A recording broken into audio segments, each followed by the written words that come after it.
Ladies and gentlemen, boys and girls, welcome back. Episode 76 of the Stateside Report UK. I'm your host, Stateside Gab. Alongside me, as always, Mr. OKC, Mr. Asna. Don't ask him about the Champions League. It's not great right now. It's not great. It's not fantastic. Stateside Humph. What are we saying? What are you telling me? Hey, I don't want to talk about Arsenal right now, Jimmy. This is a basketball podcast, so yeah, I Strange. mean, You my always team, want to talk about Arsenal, don't my you? team ain't doing that bad. My star player, not too shabby. Saw You his know what game I winner mean, the other day. I did see his game winner the other day. bro? I was watching the game. I was never gonna miss it. Easy dub, but I'm sure we'll get into it. If we're not gonna talk about OKC, I might Oh, as we will. Don't you worry about that. all right. Then. Don't you worry about that. We switched up the format a little bit today Mm. for a number of reasons. We usually do headlines. We'll do that towards the end. Now you'll see why later on. And we've switched even around the topics. We're gonna go to the Eastern Conference first. Stateside Umph. It's a normal day of NBA basketball yesterday. If I'm being real, not much even happened. Nah, not too eventful, man. And I know a certain person has returned, even though we said maybe they should, sit out. We'll come to them in a second. The Wizards played last night. Did you see the Wizards? They played last night. They faced the Miami Heat. They're a young, exciting team. The Heat on a great form, Jimmy. I think like 5, 6 games. Win Yeah. streak. And the Wizards, they got Trey Young over there. They got AD. AD hasn't played yet. You Saying. know. It's exciting times in Washington. No, it's not. They got absolutely trounced. What was And that there's kid only saying? one. They got the belt. No, they got BTA, as Michael Irvin will say. But it was due to one man who's stolen all of the headlines. Stateside Humph is the man that we've come to talk about. We can even scrap the rest. We won't, but we can scrap the rest of everything we're going to talk about, and we're going to talk about the performance, the legendary performance. Kobe's 81. Puff your pop, see you later. Because Bam Adebayo, 83 points. 83 extra crispy chicken wings. Are you crazy? What? And listen to me, Stateside. Listen to me. Listen to the people, the Stateside universe listening at home. This is a performance that, in terms of pure points production and what he was putting on the stat sheet, I've never seen anything like it, quite obviously. I was a young boy when Kobe Bryant, I wasn't even an NBA fan when Kobe Bryant put up 81 points against the Toronto Raptors way back in, '06. Oh, And six, yeah. now, 20 years on from that, bruv, I'm seeing a centre who's, let's be honest, not renowned for his scoring ability. We He's not take even the the leading piss, we scorer. take the piss out of Bam. Yeah, And bro, he's not even the leading scorer in that team. He just started shooting threes this year, you facts. know? And Yeah. bro, if I'm looking strictly at the performance, last night, I was seeing it all. I was seeing the inside, I was seeing the mid range, I was seeing the post, I was seeing it freeze, I was seeing him getting fouled. We'll talk about that as well. But Stateside Umph, history was made in Washington last night, and Bam Adebayo is the man of the moment. I'm looking at the stats now. It still don't look right. It don't look right.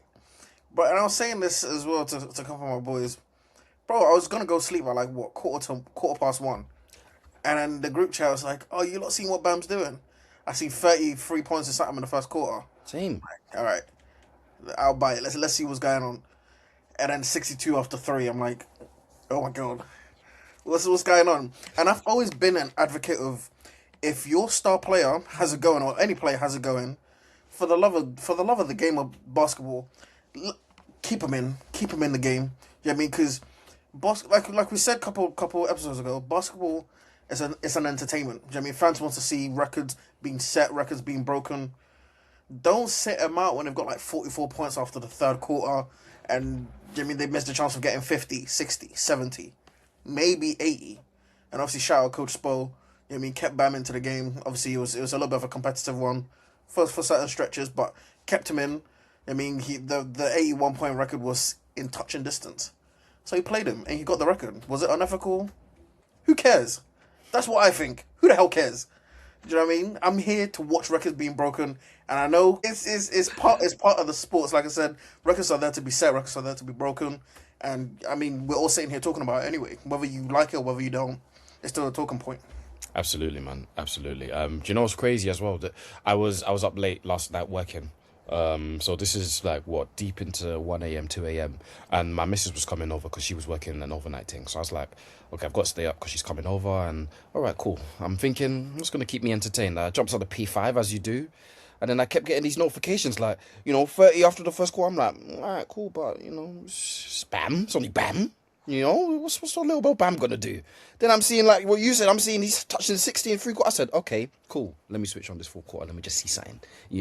And then I'm seeing them foul the head out of him. And this is what I wanted to get on, by the way, because maybe you've alluded to it a little bit. There's a lot of people that said that he has not got this, 8-3 in an ethical means. However, if you see, the clips that have been clipped up on social media, and if you was actually watching the game, especially towards the end, these man were triple teaming him, fouling the hell out of him, sending him to the free throw line, be like, hey man, you ain't just gonna be scoring on me this easily. You have to go earn it. And he did, to his credit. But what do you say to, people that have some sort of problem? I guess you alluded to it a little bit already, but people have a real problem with the way that Bam has gone about, getting his 83, because in my eyes, I feel like he got it out the mud. Like, bro, he did. Even if Bam's made 100 free throws, I don't care, bro. He broke a record, and it's like, bro, KD tweeted this couple years ago saying NBA fans don't like anything the NBA and it's weird. Like, bro, everyone wants to complain about everything, write think pieces about this, that, and the other. Bro, do we love the sport or not? Do we want to see something groundbreaking or not? We don't always have to micro analyze and pick through every little last detail about everything. You know what I mean? We celebrated when Kobe. Well, when Kobe set that record, it was celebrated. When Kobe bowed out in 2016, giving you 60 points on what 50 something shot. No one cares because it was an event. I mean, he was celebrated. It's like, bro, basketball is more. Basketball is an art. It's not a science. I don't want to get too deep into it, but it's like I keep saying, it's an entertainment. That's why you have fans there. That's why people pay tickets to be entertained. I mean, those Miami fans that went in there, they probably, bro. I've seen some of them. Bro, Washington Wizards. They looked confused. They didn't know what they were looking at. It's like, what's actually going on? But bro, everyone had their phones out because it's a concert. It's an entertainment thing. Do you know what I mean? So I feel like people just need to chill out a bit in terms of trying to micro analyze everything. I feel like it takes away from the fun of like what sports entertainment is meant to be, which is what I think the NBA is. You know what I mean? Yeah, I agree, man. I agree. It's all performance based, man. And you're looking at a performance. Like I said, it's the Washington Wizards. You're going to, that game. If you're a fan goer and you're like, I'm not expecting anything crazy. The Heat will probably win, but I'm not expecting bloody, NBA history right before my very eyes. And when that is happening, especially the fans of, that said team, the fans that were lucky enough to see it in the arena, that's history.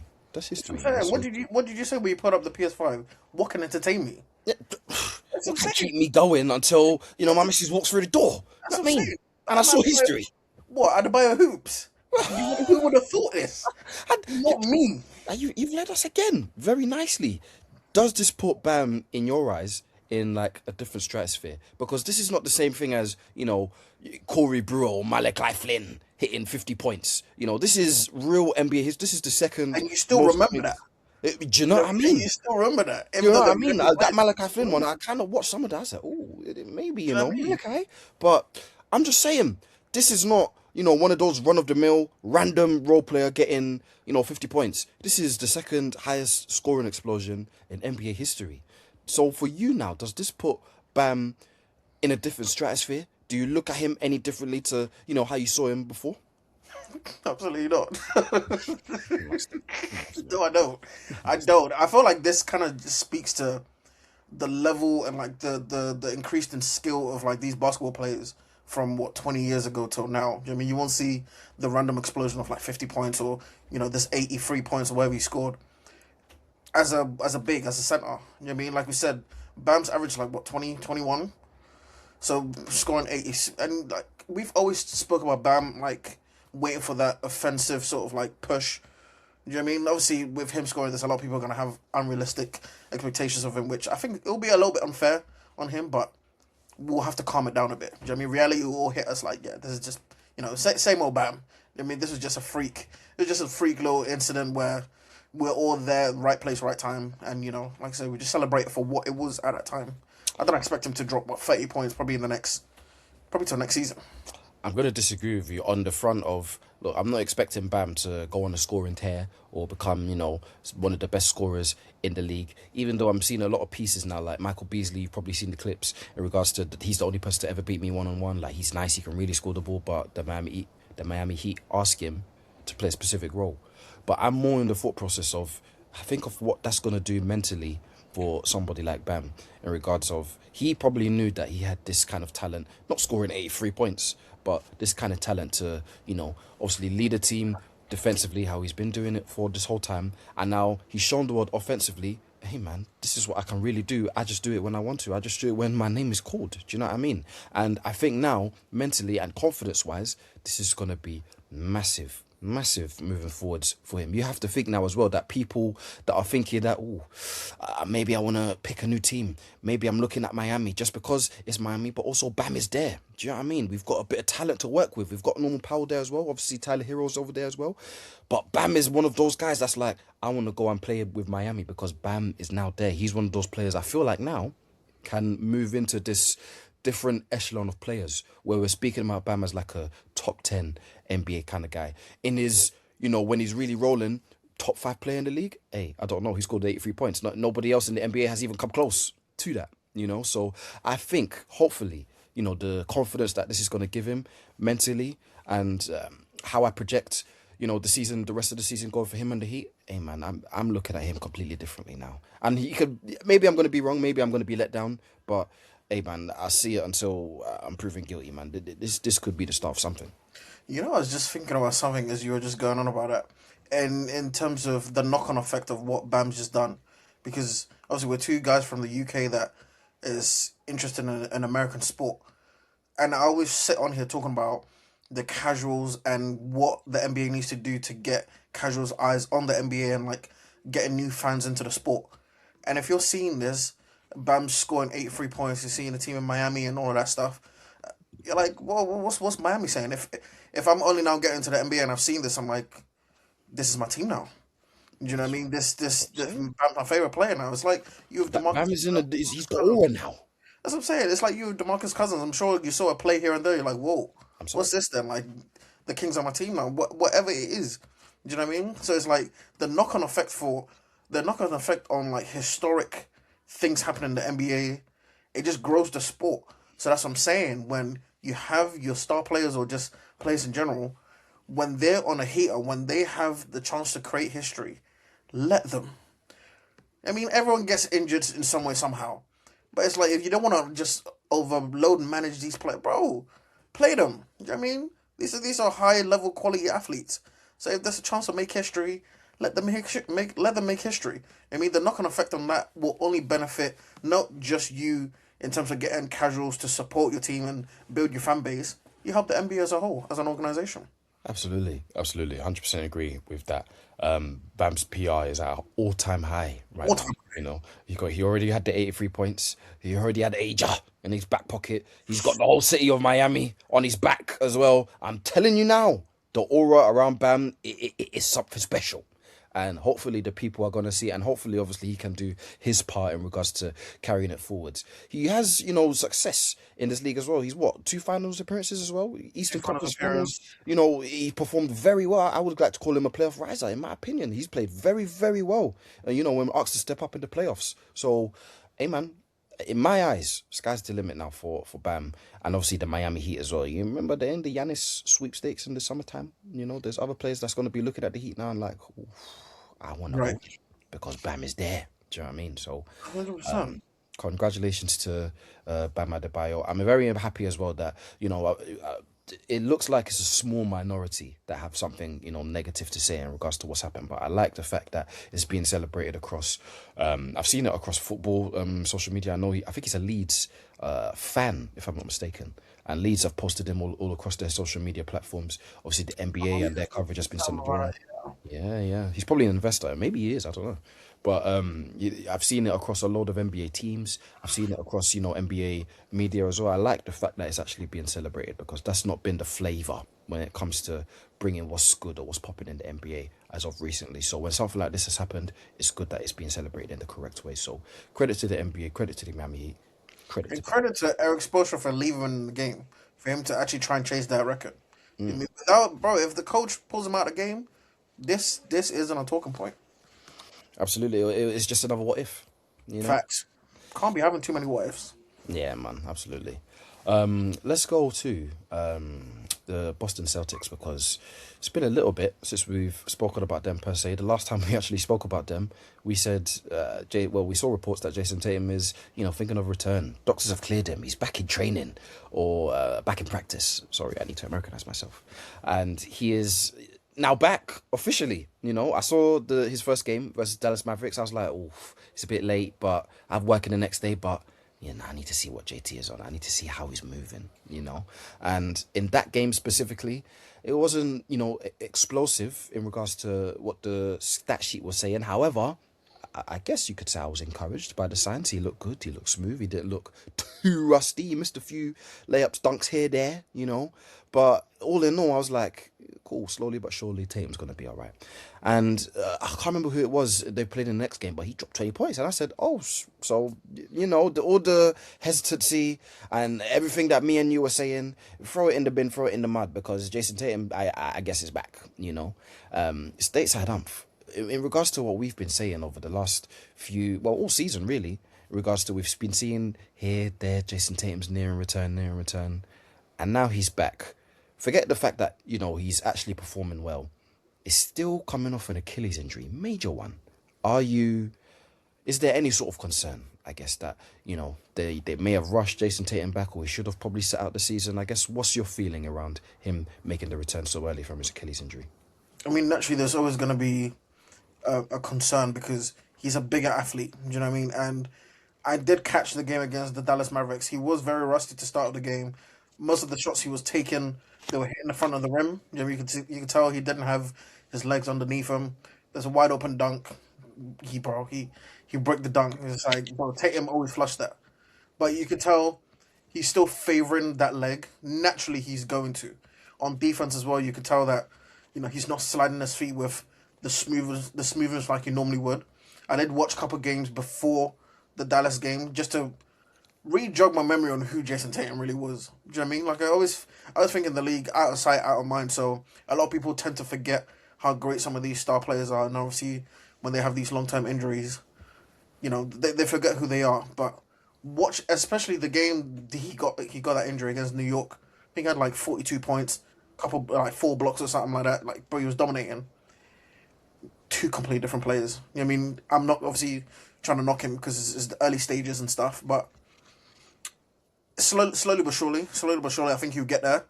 I'm not confident making the Boston Celtics favourites because they've got him back. I think he will need this playoffs just to get his feet wet, go into the next season, and then kind of kick on from there. Because if you expect Tatum to dominate or to get back to a level in the playoff environment, it's not fair on him. So then because he's back now, so there's no point in us being concerned. Did they bring him back too early? The facts are the facts. He's back. He's on the court. You can see him with your own two eyes. What is the best case scenario, at least for this season? If they have any sort of, Eastern Conference final, NBA finals ambitions, what is the best case scenario of how they should use Jayson Tatum now? Is it a case of Jaylen Brown's been leading the team, he has to continue? Or is it like, well, the face of the franchise is back now, back to, normal service has to resume? How effectively should they use Jayson Tatum this year? I mean, when you look at it, Coach Mazzulla's system really, amongst obviously the players as well, is what got the Boston Celtics the 2 seed before Tatum got back. So I feel like, if anything, you just lean more into the Mazzulla system, you know what I mean, and then just kind of build off of that, you know what I mean, get Tatum's conditioning back to where it's supposed to be. You can tell that he's gained a lot of muscle mass, so he looks heavier. Not that he's gained weight, but he's just gained more muscle mass, so he looks heavier on the court. Do you know what I mean? So you get his conditioning where it's supposed to be. Once he gets his feet underneath him, some of the shots that he's making, it looks like the old Tatum. So you want him to slowly but surely, progressively get back to some level of where he's dangerous. I mean, on both ends of the court. But I just think there's no rush. There really is no rush. You've already won a championship in 24. You know what I mean? And you're in a good spot this time around. So there's no real rush, or they shouldn't put too high of an expectation on Tatum.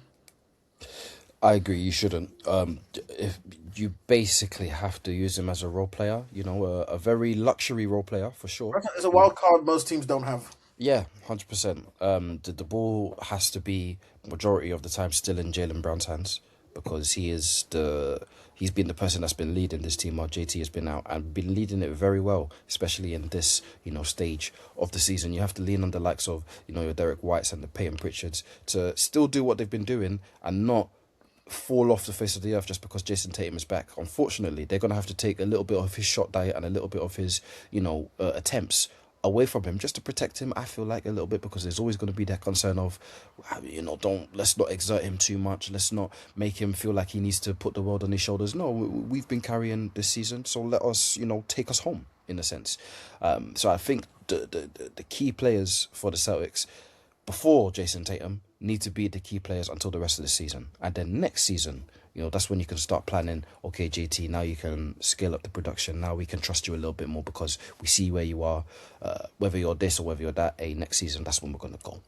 This season, it has to be who brought them to the dance. And it's been the selection of role players and Jaylen Brown playing like an MVP. So hopefully that is the case. And we'll see what happens with the Boston Celtics. But I guess it's nice to see JT back because, you never like to see stars out for too long. Before we move on from JT and the Boston Celtics, I want to ask you a quick question about Tatum. And I mean, I guess this is a little bit hypothetical, but when you look at someone like SGA, best player on the best team, and the talks of him possibly being the best player in the world, do you think before the injury to Tatum, there was a chance he was ever going to reach that level? Bearing in mind the Boston Celtics were the best team, obviously won the championship, and he was the best player on that best team. Do you feel like there's a level that he could have possibly reached? Where, not to say face of the league, but actual best player in the world.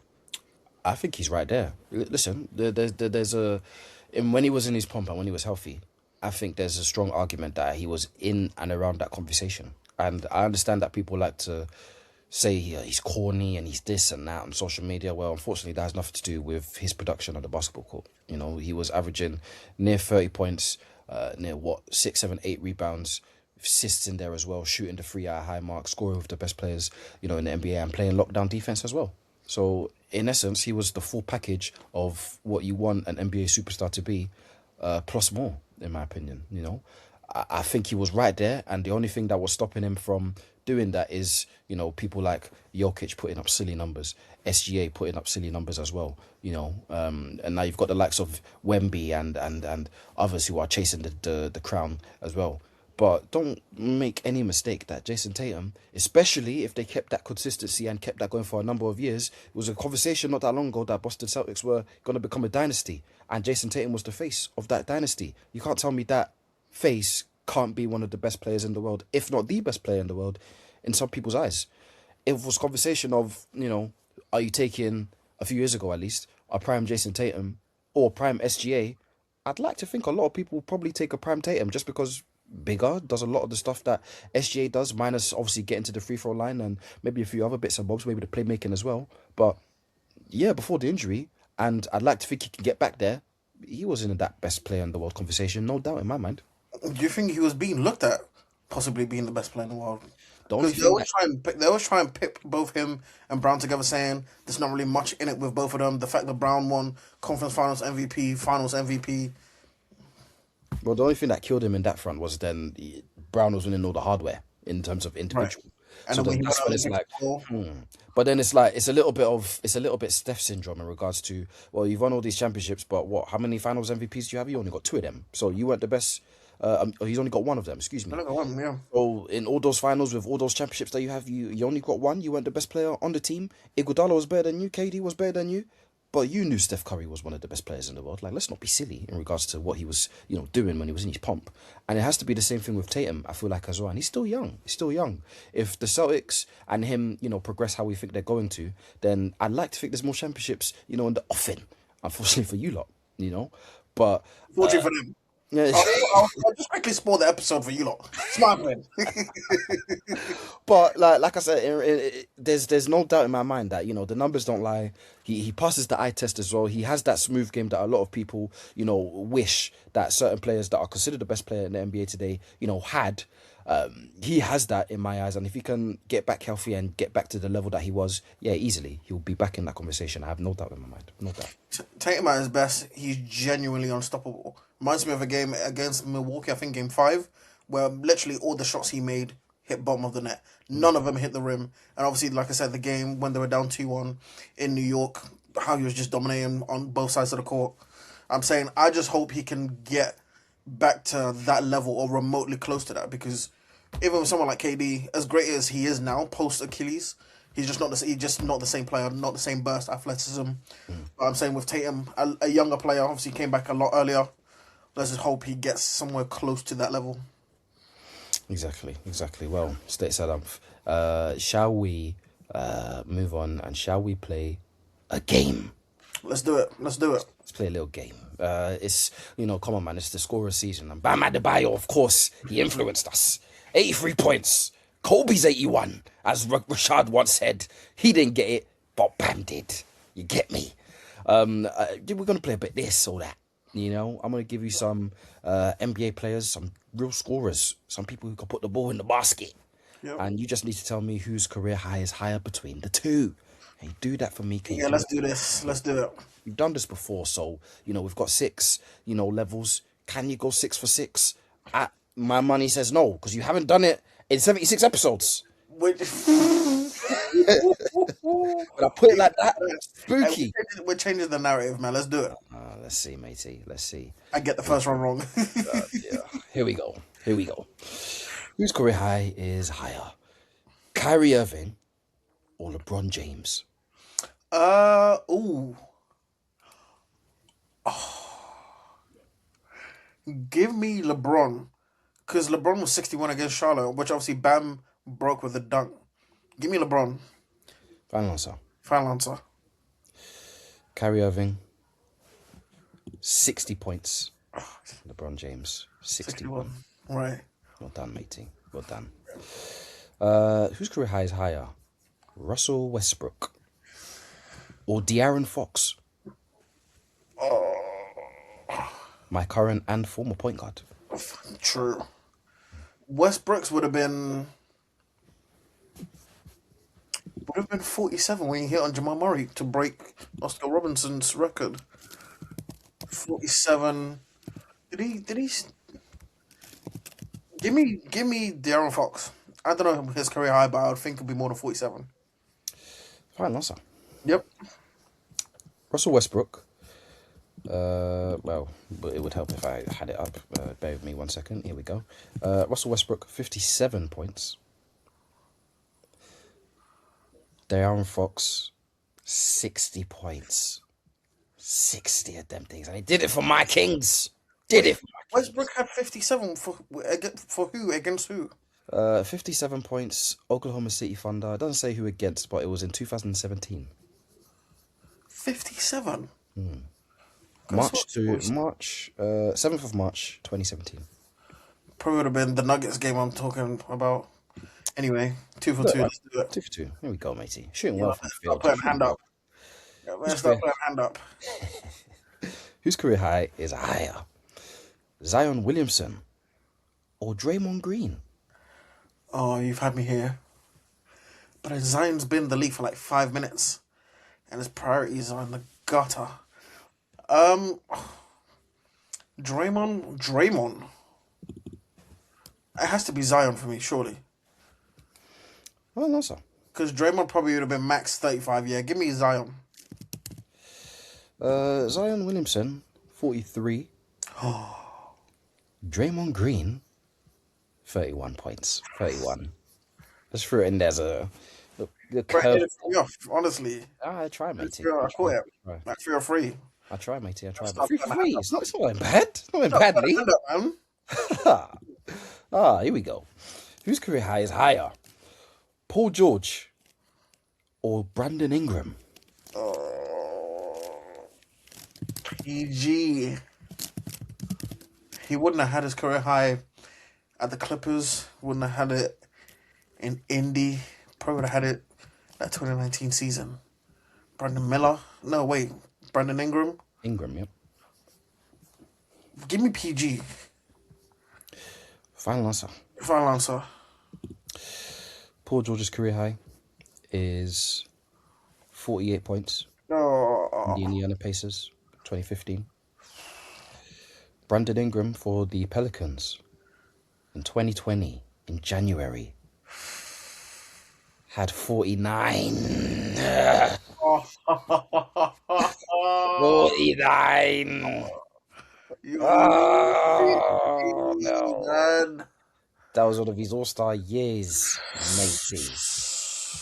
Oh my goodness. We'll get him next time, buddy. Get him next time. Jeez. Come on, matey. As This per is the not rules. this is not as easy as it look. It's It never as easy is. as it looks, I'm mate. It's saying. never as easy as it looks. We have to keep going as per the rules. We only have 2 more levels. Let's do Whose career high is higher? Jalen Brunson or Anthony Davis? Ooh.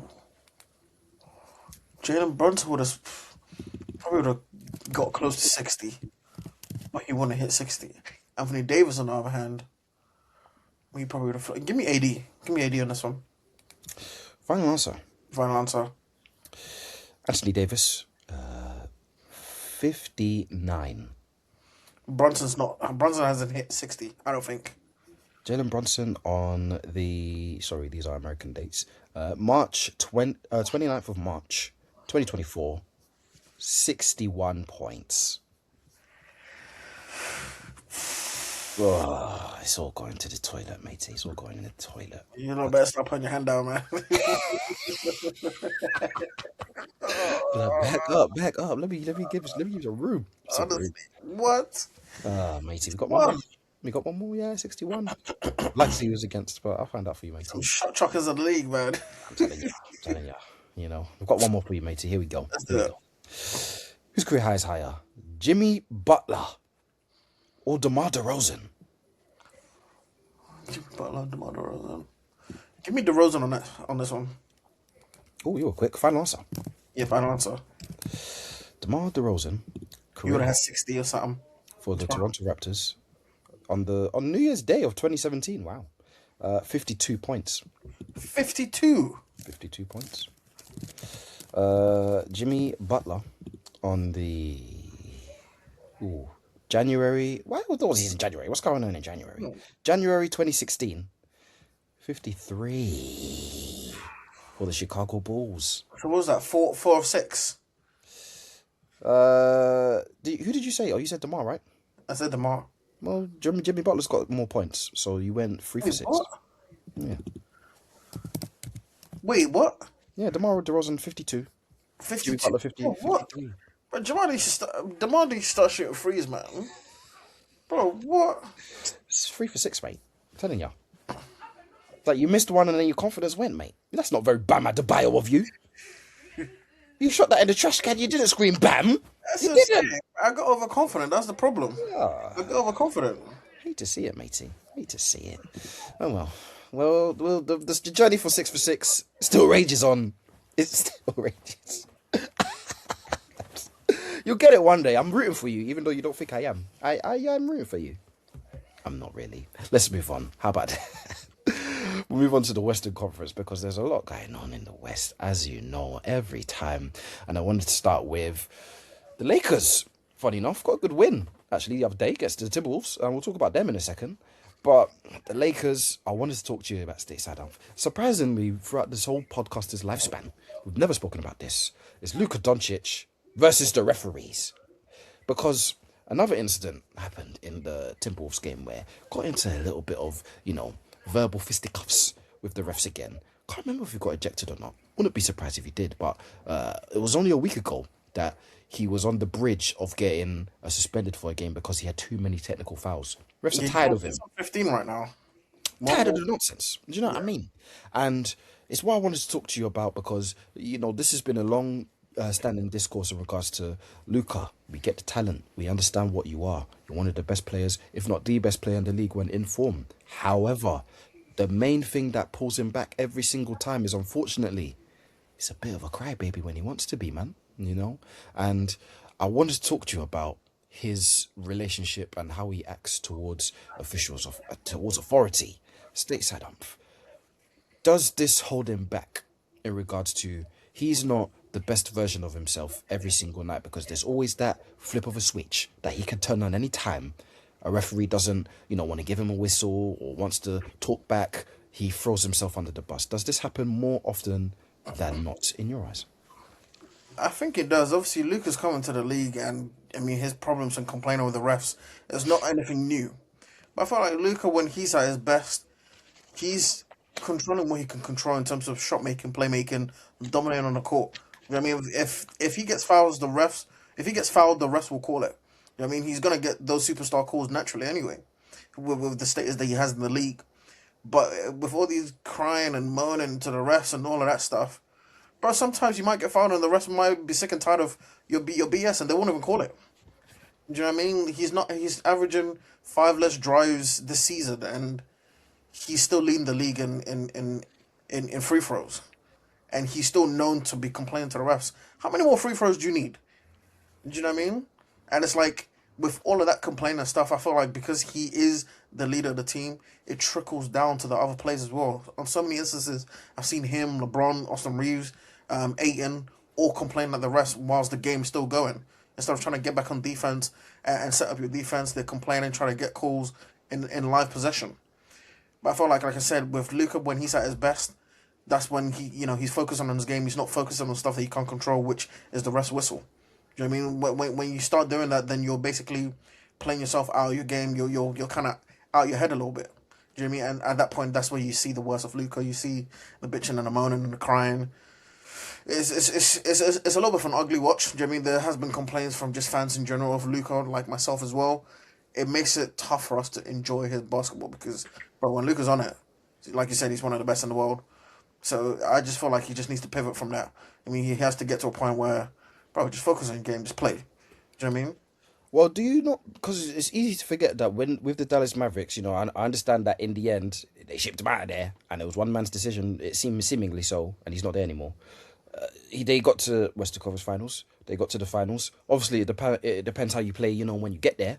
But him complaining to the refs didn't stop Dallas in regards to, team success, really and truly. I know they got trounced by the Boston Celtics, but they were a better team, all this and that. There's a lot of caveats there. Is him complaining to the refs going to hinder the Lakers? Because the Lakers situation is very much different to what he was or what that situation was in Dallas. So do you think that, the behavior that he was exhibiting in Dallas and still, achieving moderate success can translate for the Lakers? Or do you think you need to cut that out of your game? That's not going to work over here. What, in terms of him complaining to the refs or just... Yeah. I feel like with certain players, that's just gonna be their thing till they leave the league. Do you know what I mean? And I know I keep saying, Luka has to, try and cut it out, but we've been saying this about Draymond since he entered the league. He gets worse and worse as the years go by. I mean, there was one video I seen when he when he got Rudy in a headlock. Remember that picture of Rudy Gobert in a headlock? Yeah. Bro, the score was 0-0. It was the start of the game. Bro, certain players just won't change. He just said, I wanted to grab someone. That's all. Bro, certain players will change. So me sitting here hoping and praying Luke could change his spots, bro. It's not gonna happen. Do you know what I mean? But you just hope for the sake of his game and the level that he can reach, it just cuts it down a bit. Yeah, it's I kind of slide towards what you're saying in regards to he's not going to change really and truly, is he? They just have to hope that the Lakers in that way have to hope that it can be managed and it doesn't hinder them and trickle down to other players on the team as well, because I like to think people on the Lakers can be easily influenced. I did want to talk to you about your boy SGA. Saw his game winner the other day as well. It was impressive. It was very impressive. For the performance itself, bro. And he's now, if I'm not mistaken, he might have broken it. You can tell me if I'm wrong. No, he's tied at 126. We play Boston tomorrow. There you go. There's a chance to break it. And there you go, against a good team as well, And this is the consecutive amount of, is it 20 points, if I'm not mistaken, or more? 126 consecutive games with 20 plus points. So by the time by the time this episode comes out, I think it's a safe bet. I'll put my money on it that he's probably going to break the record. Right. And can you talk to me in regards to the level of play that you've seen from SGA? Since I guess from when he touched down or when he announced himself as I'm one of the best players in the world up until now. Because these kind of streaks and the championships and the shoe deals and everything off the court, everything on the court, it's I'm a hater and I'll claim it 100%. Yes, I don't want to see the team do anything. However, it's hard to say I'm not impressed by what I've seen over the years of OKC and specifically Shea Gilgeous-Alexander. Of course, bro. SGA came to OKC with a point to prove. I mean, he felt like he wasn't trusted. He felt like the Clippers didn't believe in him. So obviously, when he got traded to OKC, chip on the shoulder, wanted to prove something. Was under the tutelage of Chris Paul, who I felt like he helped him a lot. Then when he left, he started leading this very young team, still a young team, but they're playing at such a high level because of their star player.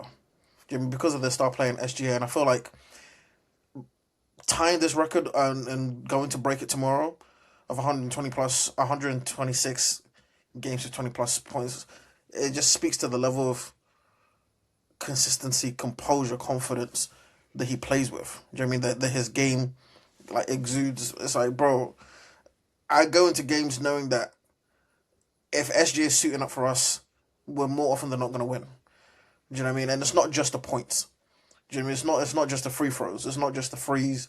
Like he's a surgical basketball player, and he does everything at such a high level. He does the simple things at such a high level, and because he's not like a high flyer, he doesn't shoot many threes. To the casual, they might not clock what they're seeing. And I made a video on TikTok, and I was talking about how 10 years ago, remember we were having the conversations, and I was so adamant that Westbrook was better than Curry because of the high flying stuff, the flashy dunks, all of that stuff. And I had never seen anything like Curry, so I didn't fathom the level Curry was playing at or what he was actually doing to the league at that time. But by the time I realized, it's like 2022, 23, it was too late. You know what I mean? It was too late. Yeah, he won another championship in 2022, which I was actually rooting for him. But at that point, like the team, the dominance, all of that stuff, the level that he was at, it was too late. I was just hating. So I keep saying to people, it's like, bro, realize what you're seeing before, it's too late. Do you know what I mean? Because the dominance SG is playing with, bro, I haven't seen that before since Curry. But obviously in a different form. I had this conversation with somebody at work actually, and I as you were speaking there, I'm going to bring it to you now. This question that's been on my mind is already maybe I understand that OKC over the years have a collection of talent in regards to KD, Russ, serious talent has come through Oklahoma City. But now we're talking, Shea Gilgeous-Alexander has already got hardware in the locker, has already brought team success, has already brought a championship to the city. Is he already, and you can tell me if I'm wrong because you're the fan and I'm not, is he the best player in Oklahoma City's history? He is the best. He is the best player in OKC's history. The one that I'm kind of debating is the greatest player. I mean, a lot of people lean to Westbrook still, but like you mentioned, he's got the individual hardware. He's got the team success, and it looks like he's getting better and better. And those hardware and successes and accolades, they're gonna keep pouring in. So it's like, yeah, you can lean into like nostalgia and all of that stuff, but bro, the reality is staring at you dead in the face. Like, Shea is taking the piss out of the league. You know what I mean? And he's like I'm saying, this young team, he's leading this team to successes that a team that's average of 24 should not be playing at the level that they're playing because of their leader. I mean, 4 years straight by the end of this season, he's gonna be averaging 30 plus points on 50+% field. Bro, he's doing it at such an efficient level, playing at a higher level than KD ever did and Westbrook ever did. I mean, got the same MVPs that they got the City championship that they never got. So And they play together. and they play together exactly. So it's like, yeah, you can lean on nostalgia, which I try my best not to too much, but I can't ignore what Shea's doing right now. So if you ask me the question, I say yeah, SGA is the best Thunder player, and he also is the most. He's the greatest than a player of all time. That's interesting. I made the argument in the moment for Westbrook being your greatest funder in regards to what he meant to the city. Obviously staying when KD left, and just how he shouldered the franchise. I felt like, I still feel like, to be honest, unless Shea carries on and it becomes undeniable, that Russell Westbrook is probably the greatest funder. But in terms of talent, it's interesting because, hey man, a lot of people will say KD's prime years, especially towards the end of his tenure, was at the funder. But you're saying that Shea is clear. Because when you talk about Westbrook and KD, you talk about and OKC, you talk about what if. With Shea, he removed that what if. He gave you the certainty. This is your time. This is your championship, first championship in OKC since you moved there in '08. Gave you the facts. I mean, that's what I'm saying. So it's and it's like when you talk about SJ, he's more often than not he's probably going to take you to another championship. And if he's suited up for you, the level of confidence that you have as a fan, you're like, as long as we have number 2 suited up for us, no one's beating us. Like I said, it's removing that what if, because how many sports teams across different sports have this whole what if thing hanging over their head? Or what if we had this player? Or what if they stayed one more year? Or this, that, and other? Shea removed that. Years, decades, injuries, Harden getting traded, Westbrook, Patrick Beverly, running for his knee, missing all the year, KD's tough toe, missing the whole. Shea removed it. He removed all that doubt and uncertainty with one historic year, and I feel he's gonna do it again this year. So, nostalgia's just not enough. It's not potent enough of a drug for you, unfortunately. And it can be for a lot of people now. I'm telling you, yeah, it just takes that a little bit. 100%. I hear it, but people are saying, not my NBA, that Bam's got the thing. So, I already know I already know what they're saying. I'm not one of them people, though. Hey, I'm here for Bam, but I'm you just should have put that pissy cup right in front of his locker door, bro. Oh, 100%. I'm sorry, even though I'm on your side, hey, just in case, Facts. Lastly, I did mention the Timberwolves at the top of our Western Conference preview. They lost to the Lakers, and that's always going to ring alarm bells because the Lakers, even though the season might say something, they're not the greatest of teams to be losing to. I can't lie. They have their clear, weak holes. But their players after that game, like Gobert was talking, saying that we our end goal hasn't changed in regards to winning the championship, but we got to do way better than what we're doing right now. You see Ant still doing his thing, Julius is doing his thing, but even the coach has said, like, there's something missing at the minute. We're working towards, getting towards where we want to go. As somebody who supports, unfortunately, the best team in the league, how far away are the Timberwolves in regards to their championship aspirations, in your eyes? The Timberwolves are very inconsistent. You know what I mean? I feel like Ant he's walked into this season slightly better than he was last year, but the team's gotten worse. There's only so much you can do as an individual if you don't have a team. I forgot who said it. I think it was like Richard Jefferson or one of these guys. They're saying in today's NBA, it's not the 1 to 5, it's the 6, 7, 8, 8th player coming off the bench. If you don't have depth, your star player alone or your 2 best players, they can only take you but so far. And that's why I see with this Timberwolves team. I mean, when they're going, when they're hitting shots and they're defending with their length, athleticism, they seem a problem for certain teams. But if you really want to beat the best teams like your San Antonio's, and your OKC's, even your Denver's. I know a lot of people say they've got Denver's number, but still, over a 7-game series, I don't know if the team that they have right now is enough, especially if Denver has everyone fit and healthy. So I'm saying the Minnesota Timberwolves, when you catch them on a good day, they're world beaters, but on most days, very inconsistent. Yeah, I have to agree. It puts a lot of pressure as well on their stars. In like, if our depth and our role players ain't going to do the job, then unfortunately we have to do more. And especially at the end of what is supposed to be the business end of the regular season, that's going to be tough to do because what happens after the regular season is straight into the playoffs, Right. So it doesn't bode well if there's still inconsistencies at this point in the year, and Julius especially, they're doing their thing and you're asking them to already raise it and the playoffs is not even here yet. Poor boy. We're going to have to see, man. Rudy Gobert as well, as of recently, from what I've seen, not impressed me, and especially in that Lakers game, I keep harping on it. Bro, he got outplayed by DeAndre Ayton. That's already going to ring the alarm bells, bruv. Dominated the defensive player of the year, allegedly. To see it, you can't be having that. And he's supposed to be, he damn well might be the highest paid player on that team. Yeah, I know. He's Fair getting the enough. bank. They give So, him a lot of money. legend in the bank for real. So he better buck up those ideas. Mm, It's good and well being locker room leader, talking the talk, walk the walk. Rudy, fact. you know what I mean? Because if not, no championships come in Minnesota, unfortunately. Stateside up before we get into our last game. I did promise some headlines. Was doing the rants. I want to get some of your reaction on a few things that's doing the circulation in the league at the minute. Jaylen Brown got ejected for the second time in his career against the San Antonio Spurs. He went straight to Twitter and said, "This is the sugar honey iced tea that I'm talking about." X Stateside Ump. That's a record in regards to the fastest I ever see someone go from the court to the Twitter fingers. What's going on there? That is Jalen, you couldn't hilarious. wait to the end of the game. I've not heard that term sugar honey iced tea. I'm crying out loud, bro. I was watching the game as well. That's why I missed Bam's first quarter. I was watching the game and I seen it, bro. San Antonio play aggressive defense, bro. They push him out of bounds. Push him out of bounds. Ref missed the call. They called San Antonio ball, rightfully so. Obviously, heat of the game, he was gonna lose his head a bit. I still think he should have reined it in a little bit because it was still kind of. I think it was either tie game or they were leading by two. Relax, Jeremy. It's a marquee matchup.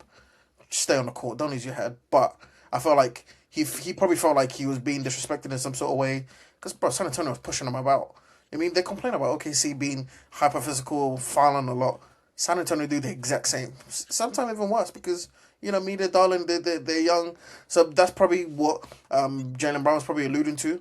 Jeremy or I thinking that he demands his respect as well. He needs those calls as an MVP caliber talent or whatever he probably thinks he is. And I do agree with him in that sense. But it was a bit of a shame because the game not to say that it became unwatchable, but you lost a lot from it once Brown got ejected. Golden State Warriors head coach Steve Kerr has reiterated he wants the NBA to cut down the number of regular season games because it will improve the quality of play today. Is Coach Kerr correct? Does the NBA regular season, in your eyes, need to be sliced? No, no. Bro, he's only got what a 36, 37-year-old Curry. So obviously he's gonna say stuff like that. When he was dominating, winning all those rings, I didn't hear any of this. Now he wants to cut it to what? I'm guessing like 20 games. Bro, come on, man. It's been 82, it's always gonna be 82. There's always gonna be think pieces and this and that other said about reducing the games, but ultimately just what's the saying? If it don't make money, it don't make sense. Do you know what I mean? So that's kind of how I see if you're cutting down, the regular season and you're losing out a lot of like TV deals, money, all of that stuff. NBA is a business; they're not gonna do it. Magic City has been binned by the No, NBA. Oh, Luke Cornett, he won. He's won. bro, what was Because, he actually saying? Like, what was that all about? So, unfortunately, Magic City is, as we know, the pride and joy of Atlanta, and there's going to be Right, the Atlanta Hawks celebrating. cornerstone. Yeah, man, there's going to be culture in the city. Right, And they weren't going to promote nudity or anything of the like, but they were just of going to be like, you course. know what, this is what we do in Atlanta. Let's show the people what we're on.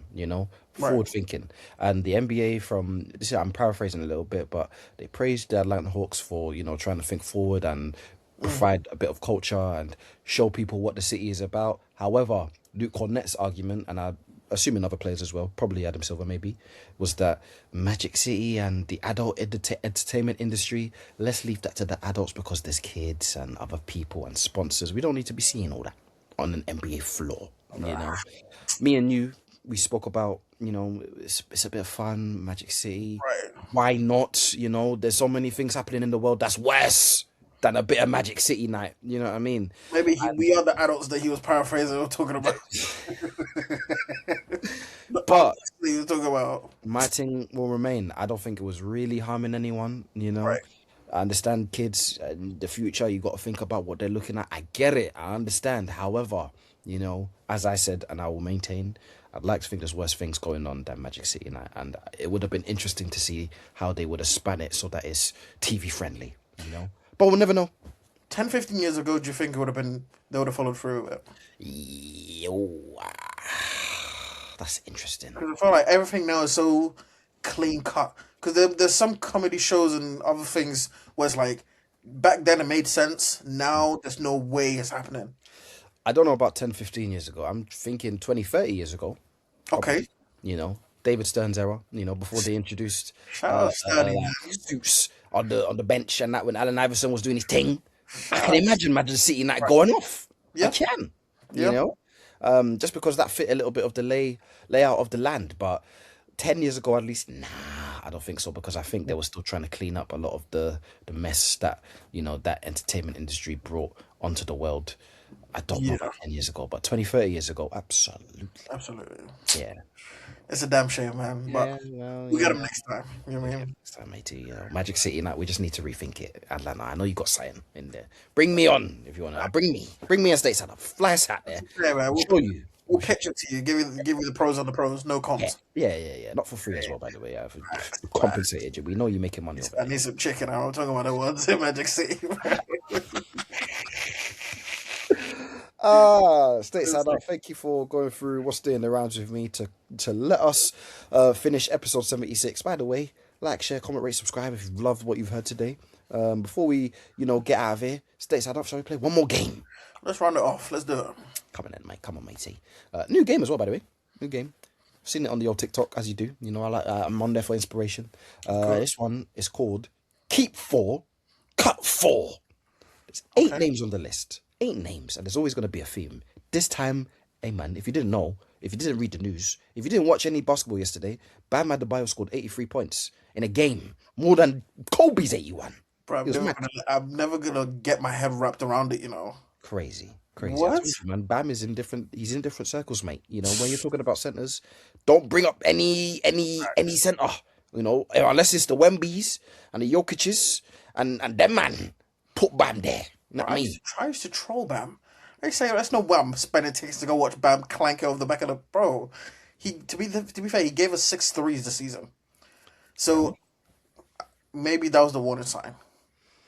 Maybe where we should have listened to when Michael Beasley said, "If Bam beat me on 1-on-1, he's serious." I should have listened then, Maybe the warning signs were there all along, but we just refused to notify it. But Exactly.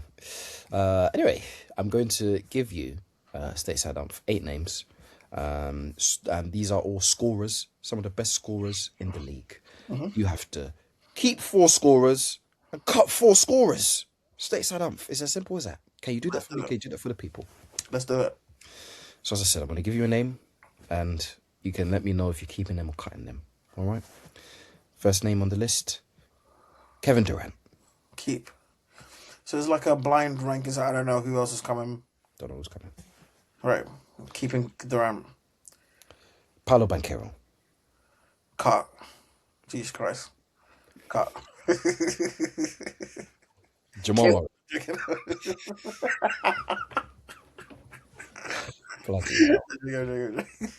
Jamal Murray.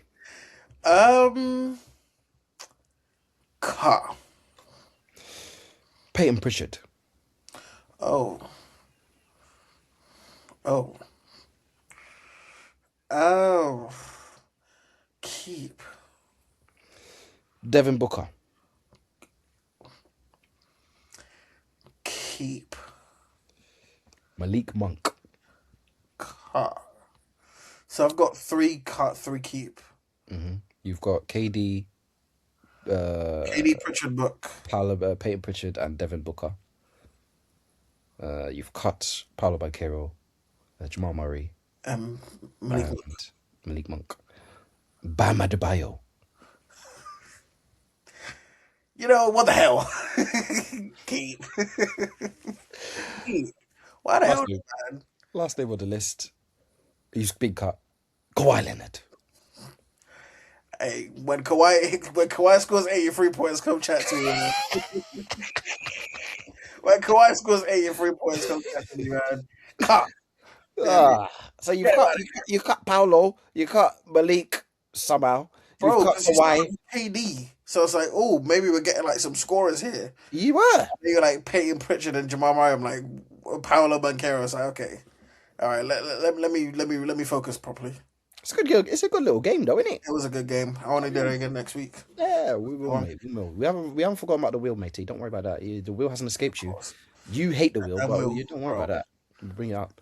But it's a great day of celebration, you know, for the league. 100%. Bam Adebayo, shout out to him. Just in case you didn't hear him, 83 points in what's the in Capital One Arena. I think that's what it's called these days. I thought it was Washington American Airlines, or they change it. Maybe it is called American. I have no idea. But Bam scored 83 in that arena. That's all I know. You know. By the way, we should touch on the Wizards because even though they were very woeful, did you watch the first performance of Trae Young? Bro, get the Wizards out of Washington, give them to Seattle, bro. Just because of that alone. Just because of that alone. Give them to Seattle or give it to a team. Why you letting Bam Adebayo score 83 points on you? But yeah, I did see Trae Young's performance. Impressed? I did see it. I was impressed. I did make a little video about it, talking about how I feel like he's going to inject some sort of life into Washington, because growing up, I was used to like Bradley Beal, John Moore. They had some sort of identity, some sort of like juice going on in the nation's capital. So bringing AD, Trae Young, and whoever else they obviously draft over there, that should help bring some life back to DC. Well, you never know, mate. If Anthony Davis was healthy, maybe a Bam doesn't score all them points. Trae Young's on the court. Maybe, you know, they cut in the lead. It's not, they didn't lose by 30. Maybe they lose by 10. I don't know, mate. If buts or maybes, man. We do absolutes. We do 83 points is what we do. We do 83 points. That's what we do, matey. Shout out to Bam. Shout out to the Heat. Shout out to you. The Stateside Report UK as well, man. Episode 76 in the books. Thanks for listening, lads. Be sure to like, share, comment, rate, subscribe, all that jazzy stuff. Me and Stateside Umph back again next week. Same time next week. See what other record is going to be shattered and broken. Exactly. Well, by this time when this comes out, it'll be your point guard. Unfortunately, you know. I hope so. Maybe Westbrook will get some more triple doubles. Westbrook. Put things on the map. You know. Bro, Jokic is out here hunting down that triple double record. I seen Westbrook recorded another one, but it's like Jokic 5 triple doubles and Westbrook's 1. You know, he's hunting them down. But gets like that. But still, me and Stateside are back again next week. Until then, take it easy, lads. in a bit.